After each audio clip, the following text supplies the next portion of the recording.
नमस्कार। वेद प्रणाम मंत्र।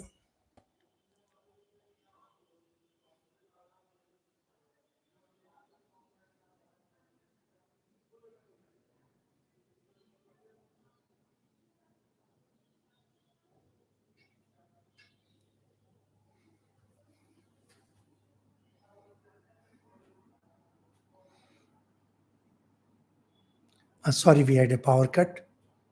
So, pranam mantra for Ved. Om Sahana Vavatu Sahano Bhunaktu Saha Viryam Karvavahai Tejasvinavadhitamastu Ma Vidvishavahai. Om Shanti Shanti Shanti. Hari Om.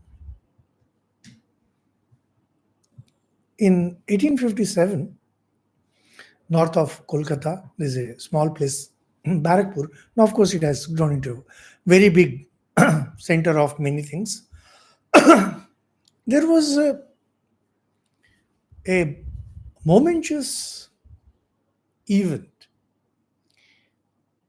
and that momentous event, or you can say it was seed of a huge event. It was the first revolt by the soldiers, which culminated in what we call First War of Independence of 1857. And it resulted in the political freedom of India. Today, whatever improvement we see in India can be traced back in some form, to that event of Sepoy Revolt, or also known as First War of Independence, at Barakpur. Now, that event was well known, well publicized, and well known to the historical people all over the world, because it changed lots of things, as they call geopolitic. Lots of things changed because of that event. 2 years before that, there was an equally important event, but it was more or less silent. But its impact was going to be huge. Interestingly, this event also took place practically in the same area. There's a few kilometers from Barakpur towards Kolkata, now known as Dakshineshwar. There was this Rani Rasmani, you can call her a queen or a jamindar, and she had this now famous Bhavatarini temple of Mother Kali at Dakshineshwar. I don't think she ever imagined that what an important role it's going to play. Like 1855, and within 2 years, the first ripples of change, and that change was not to be only political, but political, cultural, religious in every sense. Its epicenter was Dakshineshwar. And you know that the point where everything begins, generally there's the eye of the storm. As you move further away, the impact is greater. Something similar had happened. Now, what is very interesting about 1855 Dakshineshwar temple was, those of you who are familiar with the life of Sri Ramakrishna know that Sri Ramakrishna was a poor Brahmin who came in search of job, and he was not getting any proper job. And fortunately, he knew about priestcraft, a bit of priestcraft, not fully. And he was appointed as a priest at the Kali temple. And as months passed, slowly Sri Ramakrishna started going deeper into spiritual practices. Initially out of curiosity, then out of an eagerness, and from there was passion. And ultimately, as if his whole body mind was on fire. We call it Vyakulta, panting for it. When your whole body mind is into it. And you wanted the vision of Mother Kali. Those of you familiar with the biography of Sri Ramakrishna know that ultimately when he could not contain his desperation, spiritual desperation, he took the soul out of Mother Kali's hands, that is, that idol, and wanted to cut off his head. And that's when he had the divine vision of Mother Kali. What was Mother Kali? Pure consciousness. Uh, Mother Kali appeared before Sri Ramakrishna, the face of pure consciousness. From that point on, the world of spirituality, and by this expression, the world of spirituality, I don't mean only Hindu religion or Vedanta, but the whole of world. It was going to change forever. Those of you interested in this subject would realize that it's only after Swami Vivekananda came on the scene. Swami Vivekananda was spiritual disciple of Sri Ramakrishna, that slowly the idea of inclusiveness, the idea of acceptance, and if not acceptance, at least tolerance, these expressions, as also the ideas, slowly started seeping into the psyche of different religions. And now, heads of every religion realize that they cannot have an exclusive existence. Say, when all this thing was happening in the 19th century, the world, along with all its countries and states, etc., they could they could manage to have an exclusive existence.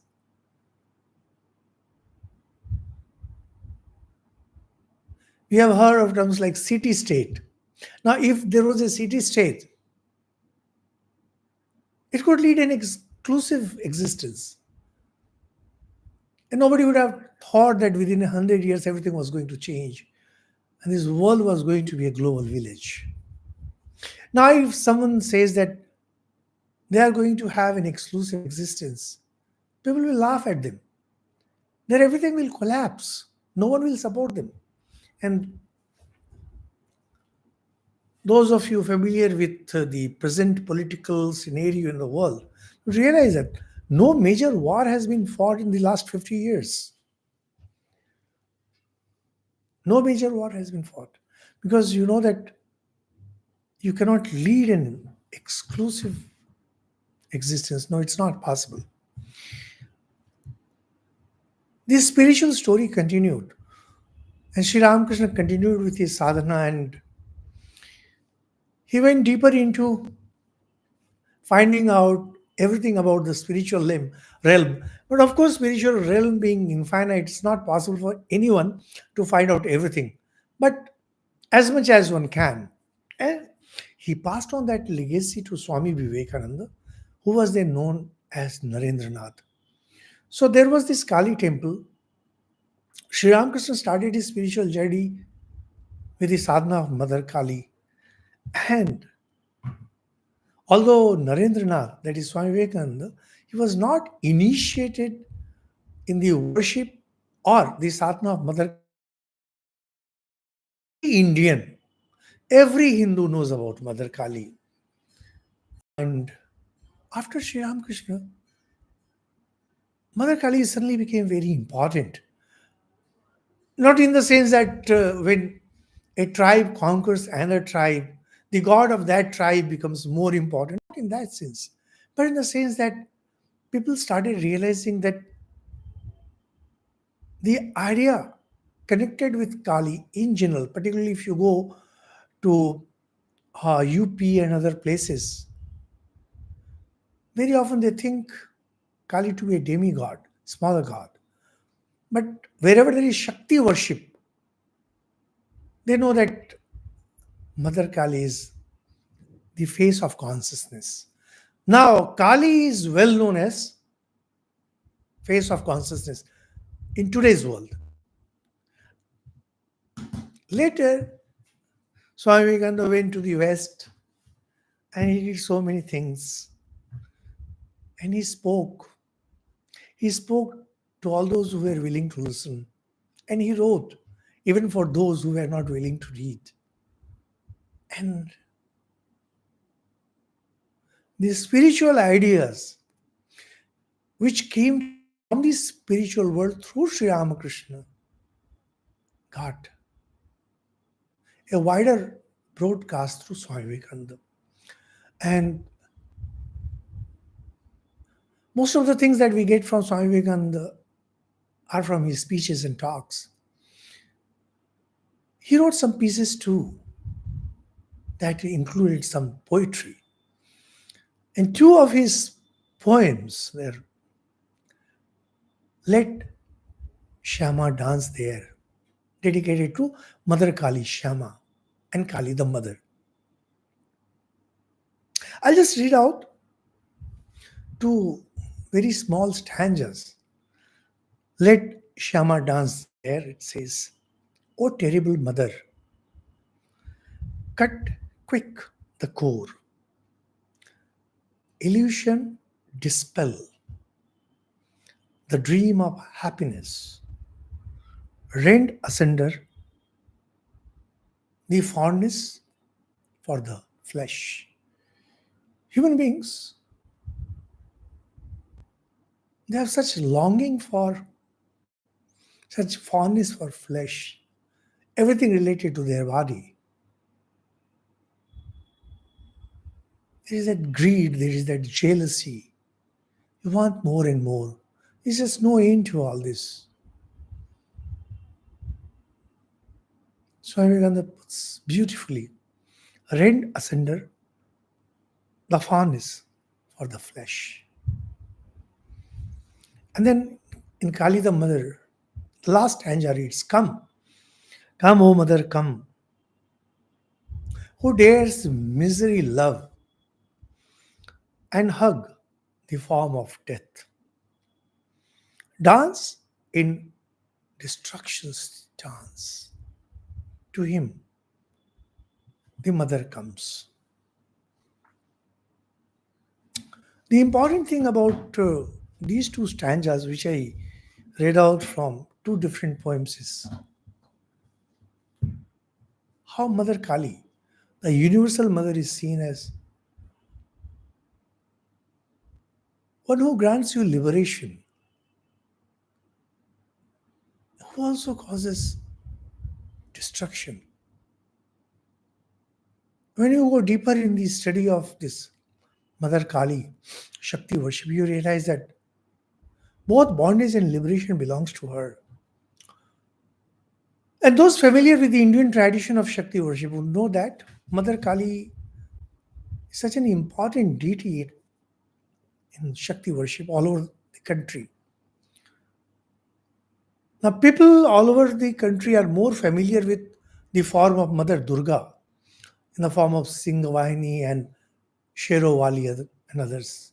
But Mother Kali is equally present, although not so prominently. Now, the root of Kali worship is in the Vedas itself. Ratri Sukta, which we are here to study, belongs to 10th book of Rig Ved, hymn number 127.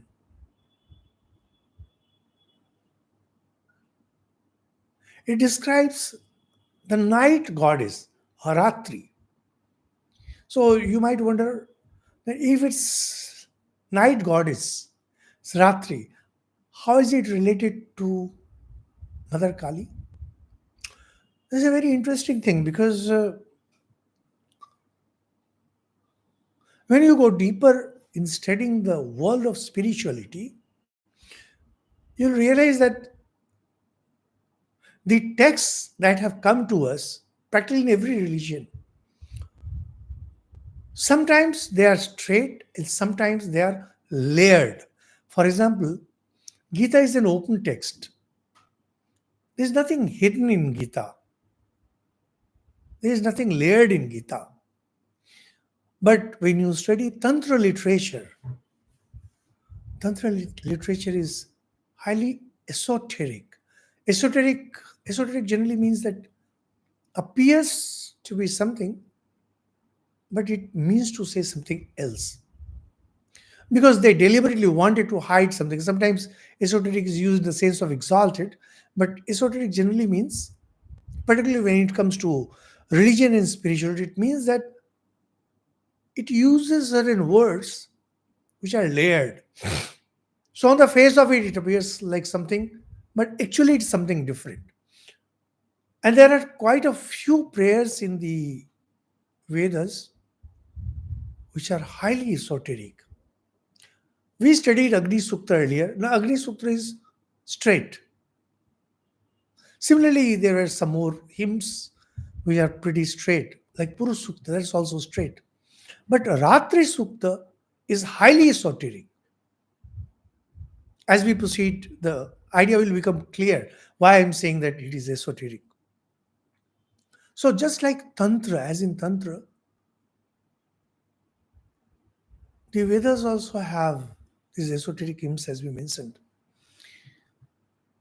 Now, also, although Ratri is presented as the goddess of night, or the rather night goddess, but actually it is the power of consciousness. We'll discuss it a little later.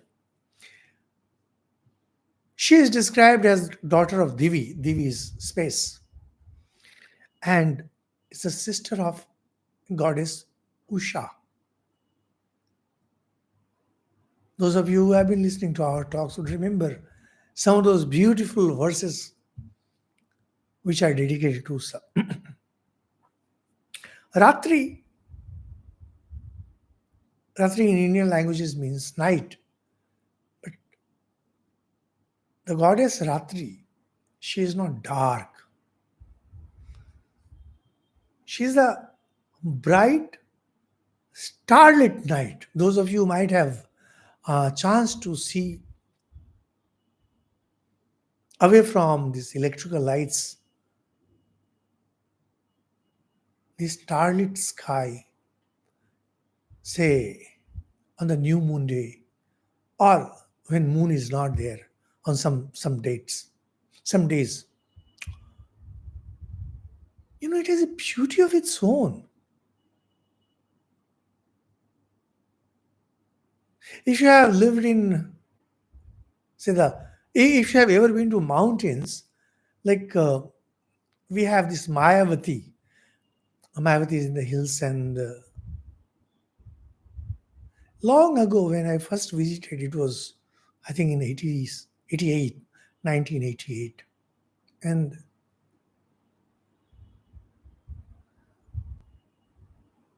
the stars appeared so large. There was no pollution. And it was night time. Mayavati itself is in a pretty secluded spot. So, night light of the city, the electrical lights of the cities, they don't disturb the night sky, say at Mayavati and at many other places. There is such a beauty about it. If there is full moon, it has a beauty about it. But if it is starlit night, it has a beauty about it. Now, if you imagine a goddess which has that beauty, that means It's not darkness, it's not black, and yet it is not bright. And you can feel the brightness, you can also feel the darkness. It's amazing. What is being described here is not nature's beauty, it's a spiritual truth that is being discussed here. So,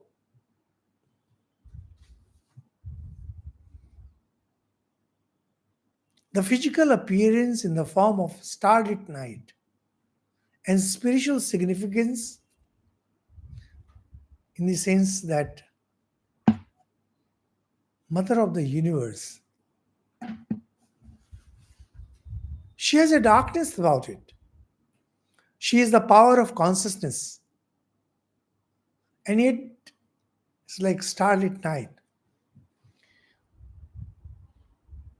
In the spiritual sense, it drives away your ignorance, lustful ideas, greed, illusions, etc. But as in most of these hymns of the Vedas,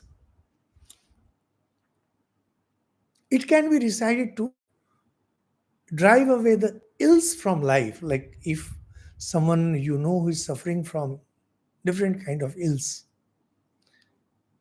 for them it is recommended that they recite this hymn daily.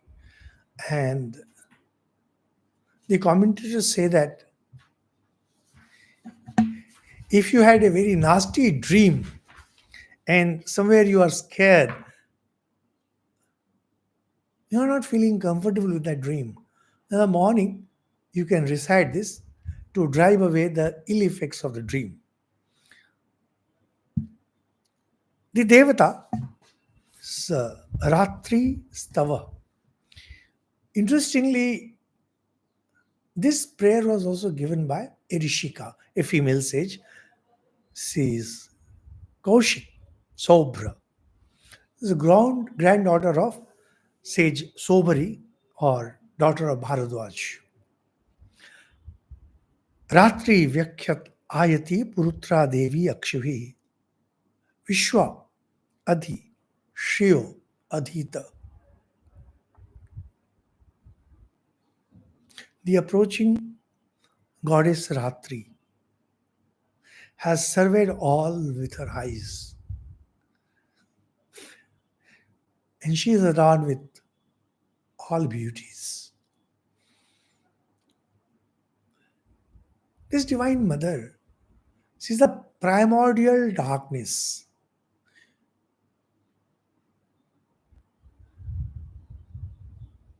We have mentioned it many times during our talks that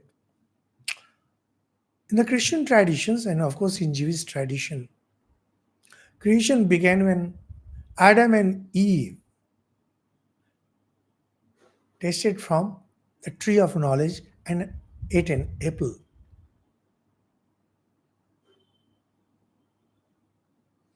Adam and Eve became disobedient. They were supposed to be obedient to God. They were not. And so they were expelled from the heaven.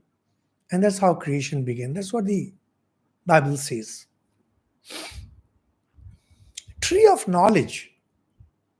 That's the expression there, tree of knowledge. It's very difficult for them to explain what exactly it means. But for us, the Hindus, it's very simple to explain. When you are in the heaven with God,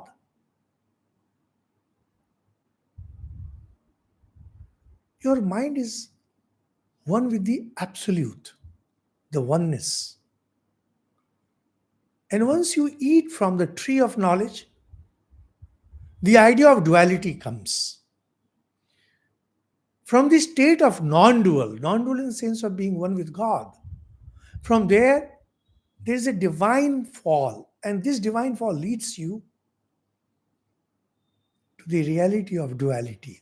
It's a beautiful story, actually, this fall of Adam and Eve. Irrespective of how those people interpreted it, absolutely makes no difference to us. But such a beautiful story.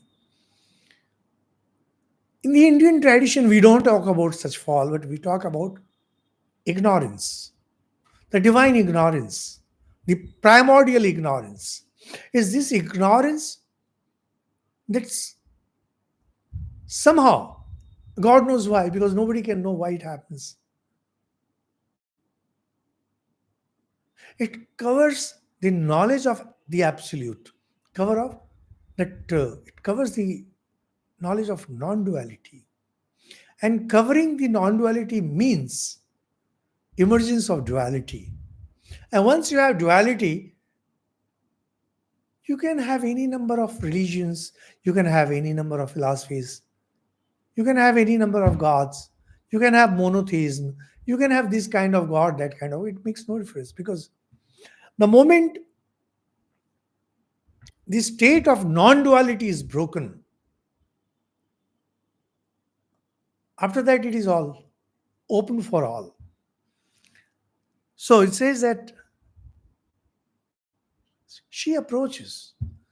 She is what? From where all creation takes place. Everything comes out from her. She's effulgent, as she's, around with all beauties. And she's present everywhere. Like when night comes, she's present everywhere.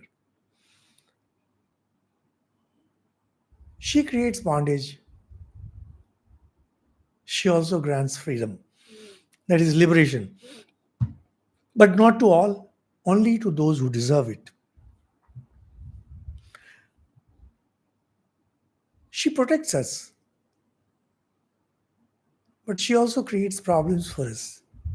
Because being primordial ignorance, what are problems? Problems means ignorance. Ignorance and problems, they are one and the same. Whenever there is any problem, look at it and you will know that it was caused because you were ignorant of it. Why does accidents take place? Because you're ignorant about some situation, you do not know what's happening in front of you, etc. And sometimes she offers us choices.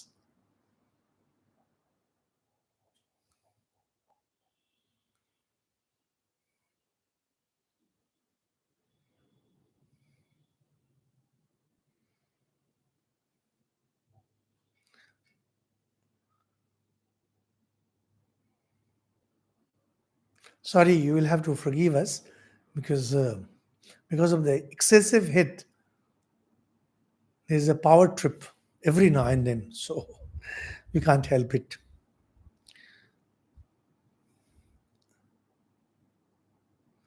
And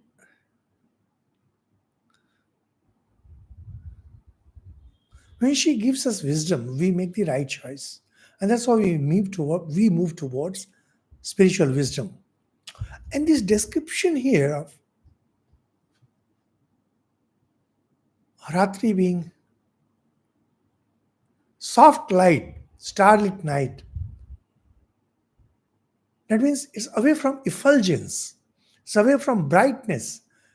Those of you familiar with these spiritual texts would know that very often, very often this God realization is described as brightness. But the fact is, when you go deep into meditation and when you have the vision of Jyoti, when you have the spiritual vision of light, this vision of light is extremely soft. It's something like the light that you see in the early dawn, something like that. So, the beauty of Ratri, the beauty of goddess Ratri is something like that. And she is Purutra Devi, the goddess of many places. It's Purutra, it's mentioned. Ayati Purutra Devi Akshuhi. If she is everywhere, it means she is goddess of all and lord of all. And what does she do when she comes? She looks at all things. There's one universal description in the Vedas. Now, whenever God is described and the appearance of God is described, it always say that it is looking at everything. So, what is her garment like? Well adorned. A uru apra amartya nivato devi udvata jyotisa badhate tamaha. The immortal goddess has pervaded all places, high and low, and dispels darkness with her light. This is, remember, Ratri means night. And we associate night with darkness. But here, Ratri Devi is one with light of night. That's why it says the immortal goddess immortal, has pervaded all places and dispels darkness. She dispels darkness with her light. Now, how can the darkness of night be dispelled? No, it's not possible. It's not possible because night means darkness. And this very expression shows that this hymn is an esoteric one. It means that when you get into the spiritual life, as you try to improve your spiritual life, as you want to go deeper,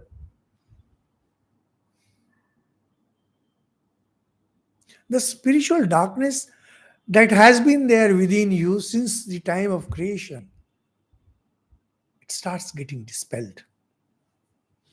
Because she is the power of God. She is the power of pure consciousness.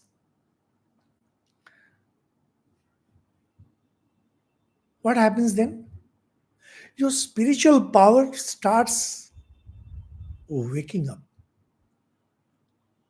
No amount of description can give you the faintest idea of what it means. If you ever get into spiritual life, you will know. You will know that as you start practicing spiritual life, as you get deeper and deeper into it, there will be a kind of awakening within you. And this spiritual awakening can be experienced mostly by you and partly by others. Partly by others. Like there are some signs, like you'll find that the person is becoming more and more sattvic. That means the person's attachment to the world in the form of lust, greed, etc., will reduce drastically.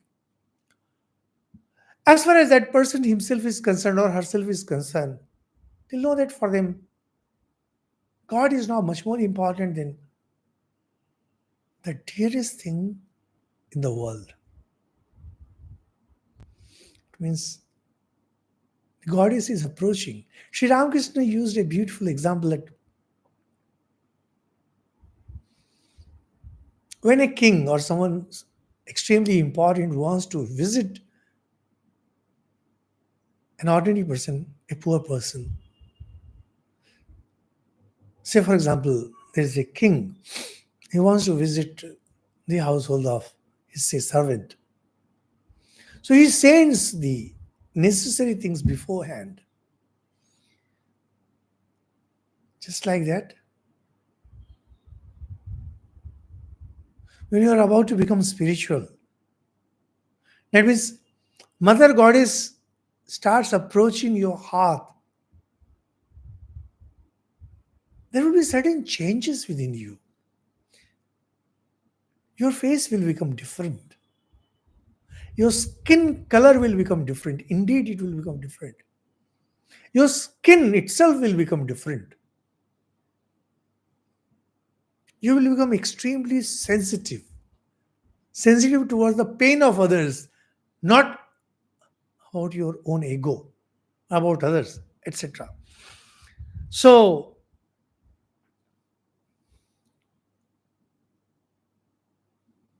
spiritual awakening has certain signs, and this is what is being hinted at.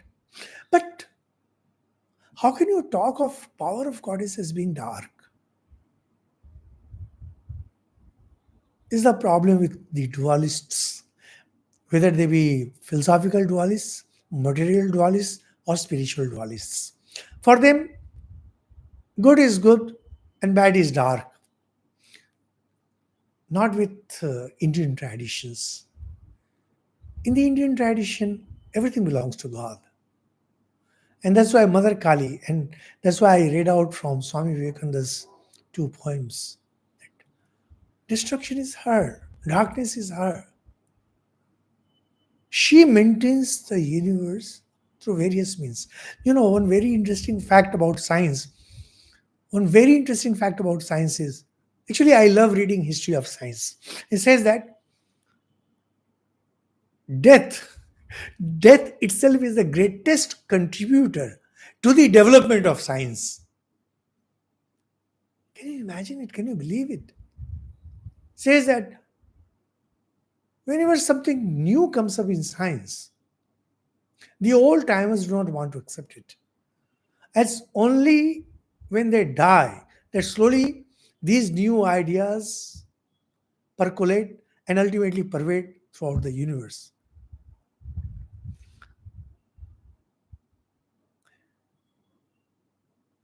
So, death is such an important aspect of life. Even science moves ahead only because of death. However, what is being described here is not darkness and death, but the spiritual light. So, prayer is actually to Mother to dispel all ignorance. All ignorance. When you pray to Mother Kali, those of you who have studied Durga Saptashati, that is Devi Mahatmya Chandi, and you find that demons are being killed by Mother Goddess. These demons are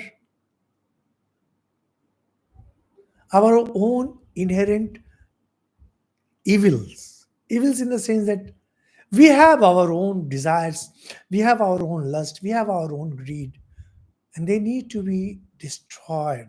And these destruction cannot be brought about simply by your mind power. You need divine power to destroy all this. And that is where the role of Mother Kali or whatever power you say comes, the divine power. Niru saram askrit ushasam devi ayati apedu hasate tamaha. The advancing goddess has prepared the way for her sister Usha. And then darkness appears. Apparently, it's when the night is slowly fading, Usha, the dawn comes. No. Here, the two aspects of consciousness, two aspects of Atman or Brahman is being discussed. One is, it's known as this Chit Shakti. Chit Shakti. That power of consciousness. Whereas Usha is seen as Brahma Vidyamayi. These are two expressions. Brahma Vidyamayi and Chit Shakti. Chit Shakti is power of consciousness. And Brahma Vidyamayi is a universal consciousness, or you can say the knowledge aspect of consciousness. First comes the power of consciousness. Once the power of consciousness is awakened within you, like when Sri Ramakrishna first had the vision of Divine Mother Kali, from there on he slowly moved towards the knowledge of non-duality. Now, we need not draw parallels as far as that is concerned because it can also be in the reverse order. Sometimes you can have the knowledge of the non-dual first and then the knowledge of the relative. However, The knowledge that these are two different aspects of the same reality. Reality is consciousness, and there is that power of consciousness, and there is this knowledge aspect of consciousness. So Ratri leads you to Usha. The power of consciousness takes you to the knowledge of consciousness. So as you continue to grow in your inner spiritual life, of course, every spiritual life is inner, slowly you realize how the universal mother is slowly, steadily, and sometimes fast taking you towards that supreme knowledge. Kathopanishad says beautifully, Yameva is Vedute Tena Labhyaha. Whomsoever chooses, it grants that liberation, grants that knowledge. However, a devotee sees it as Mother Goddess taking one forward. Once the time comes, Mother Kali, the Universal Mother, delivers you to the spiritual knowledge of the ultimate reality. Sano adya yasya vayam nite yaman avikshmahi vrikshe na vasating vayaha. May she be favorable to us now, upon whose approach we entered our dwellings, as birds enter their nest upon the tree. It's a very, very, very interesting thing because this again is extremely esoteric. As you can see, may she be favorable to us now, upon whose approach we entered our dwellings. Naturally, anyone will think that those of you who have lived in villages maybe 50 years ago realize that sun starts setting, the dusk comes, now it will be evening and then night. Wherever you are, slowly you try to move towards your dwelling. So approach of night is a time when everybody enters one's dwelling. How? As the birds and beasts enter their lairs and nests. So he says, upon whose approach we entered our dwellings. Do you really think that these sages would write something so simple, which was to be memorized and maintained for tens of thousands of years? No. As you become more and more spiritual, your tendency to work outwardly decreases. Sri Ramakrishna used to say very beautifully that once once a bride, newlywed, or the young lady of the house conceives her mother-in-law. Now, of course, now ladies do not hardly, in fact, nowadays stay with their mother-in-law. But in general, let's say the doctors, the female doctors, they advise you to work less and less and less. Working less, that means not being involved too much with the worldly activities, the outward activities, is like entering your own dwelling. Once you are inside your room, once you lie down on your bed, all your activities stop. Now it's only you, your body, and your bed. This is compared to the spiritual journey. When you start on your spiritual journey, slowly your outward activities start decreasing. As you become more and more and more intense,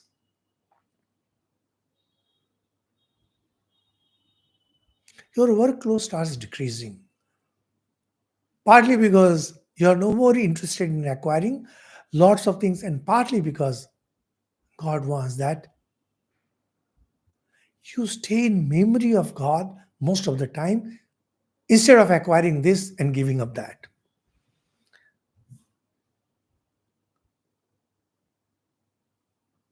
The prayer here is that as the evening approaches, the birds enter their nests, the beasts enter their lair, and upon whose approach we entered our dwellings. That means there has been some kind of awakening. And the sage says, I have taken to spiritual life, like you have taken to spiritual life. And now we may grow because starting a journey is something, continuing on that journey is different, and completing the journey is absolutely different.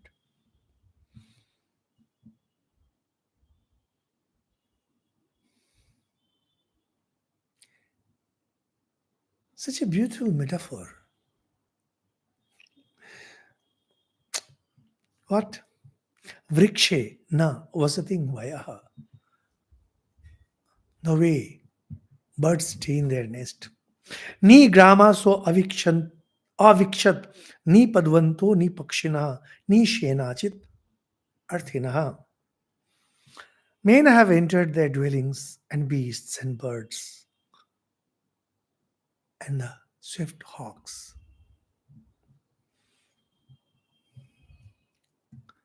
Here the expression is gramaso. Gramaso means villages, but here it means all the human beings. The idea is continuing that if there is some kind of spiritual illumination, the first feeling that you will have, not to get entangled with activities, and you won't have any sense of duty anymore. Till you have the sense of duty, till you have a sense of duty, know that your journey is yet to begin. Very strong statement, but it is one of the fundamental principles of spiritual life. If you have any sense of duty towards anyone and anything, know that your spiritual journey is yet to begin. Because spiritual journey implies entering your nest. And here it says, men have entered their dwellings, and beasts and birds. Because whether it be human beings or beasts and birds, when they move out, it's only because the hunger of their belly is pushing them forward, pushing them outward. And once it is fulfilled, why would anyone work? I know of some of my friends who have earned enough in life. They say that, "Why we have earned enough in life. We aren't going to work anymore." They say, either they will be with these spiritual texts or they will try to serve the society. Yavaya vrikyam vrikam yava stenam urmi atha na sutara bhava. Keep off the she wolf and the wolf, O Urmi. Keep the thief away. Be easy for us to pass. If you can imagine a traveler, just imagine a traveler going through maybe some lonely forest or thinly populated area. And those of you who have lived in villages in maybe 5, 6 decades ago would know this. That there was fear of all kinds. There would be snakes, and there would be wolves, and there would be thieves. Apparently, it appears as if the prayer is for a safe passage. Those of you who have read my book Param. So in Param also, there's a particular scene where Param is walking towards a particular spot at night, and he remembers this verse from Ratri Sukta. Here, the term Yavaya is about male and female wolf, and they are mentioned here separately. It says that the she wolf represents, according to commentators, confusion and lust, whereas he wolf represents egotism. So you have confusion. Confusion is a great enemy in spirituality. And you have lust and you have egotism. Think highly of yourself. Everyone thinks highly of oneself, but if you acquire something in life, two things will happen. Either it will make you highly egotistic or it will make you humble. There are two kinds of achievements. In one kind of achievement, you become egotistic. Second kind of achievement, you become extremely humble because then you realize that your achievements have not been because of your own effort, but there has been some kind of divine intervention, or rather, there has been some kind of divine grace on you that has made you achieve all this. And then you become humble. They say that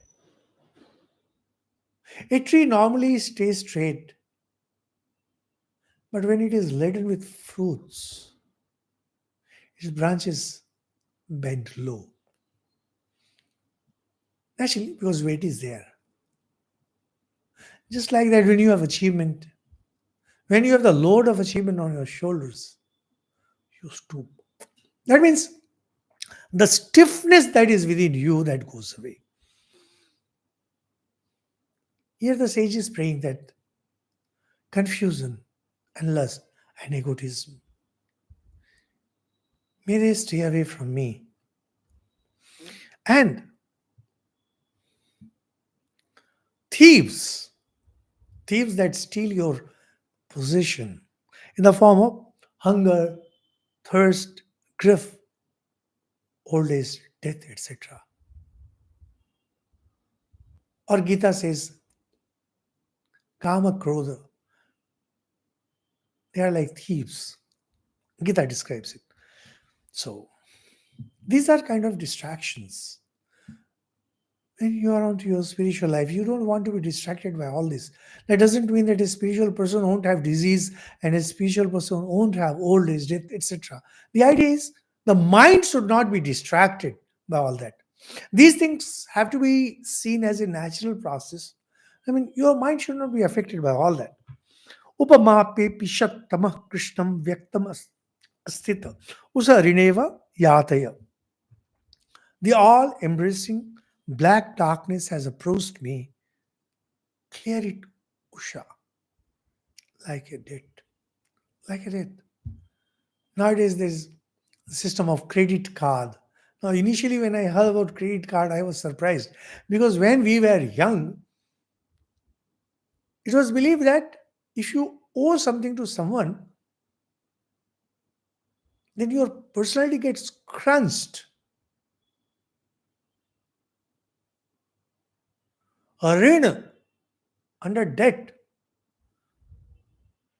If someone is under debt, it used to be considered to be pretty bad. In Kathopanishad, Yamraj tells Nachiketa that, okay, fine, have three boons. And as the third boon, Nachiketa wants to know about Atman. And Ma mo protsirati ma shiyenam. Yamraj says that I am under debt of you. And don't behave like a loan shark. Something like that. But now, because of credit card and all, people are always under debt. And I was told by some of my friends that that's the new normal. However, here it says, O Madarusa, clear the darkness. What darkness? Because spiritual knowledge has to come. And because spiritual knowledge has to come, there has been an inner awakening already. So the prayer is that all kinds of darkness, darkness of ignorance, confusion, etc., may go away. That means the way a person under debt loses his self respect, just like that, when under ignorance, you lose your self itself. That has to go away. You have to be free of all debts. You have to be you have to be established in the self. Upate gayavakaram vrinishwa duhitar divaha ratri stomam na jigyuse. We approach you as to a milk giving cow, thou daughter of sun. Accept this prayer and grant us victory. O Ratri. This sage now feels that he's pretty happy because he has succeeded in controlling his anger, his lust, his greed, etc. And now he's fit to pray to his Easter. Those of you who are familiar with Sri Ramakrishna's life, and those who have studied Sri Ramakrishna's life deeply would realize that the vision of Mother Kali that he had, which was described in the beginning, that was not an end. That was a beginning of a different kind of relation between a devotee and his ideal, Sri Ramakrishna and Mother Kali. Mother Kali then became alive for him, and he became like a child running to her for everything. Says, "Oh, daughter of sun." Actually, Ratri is seen both as daughter of sun and daughter of space. I stand before you. I stand before you as one stands before a milch cow. Grant us boon. Have your grace upon me and accept me as a true devotee. Not for any worldly thing, but accept me as a true devotee, because whatever description we saw, it's about spiritual enlightenment. So come to me and accept my prayers. Help me overpower my enemies in spiritual life, not the ordinary enemies. So this hymn kind of shows how one gets into the spiritual life, how the divine grace dawns upon you, and how that grace slowly takes you towards enlightenment. Whenever there is Kali Puja, it's customary to recite this Ratri Sukta. It's a very important sukta, very important hymn. So we covered it here. Thank you so much. Om Shanti Shanti Shanti. Om Tat Sat. Shri Ram Krishna Arpanam.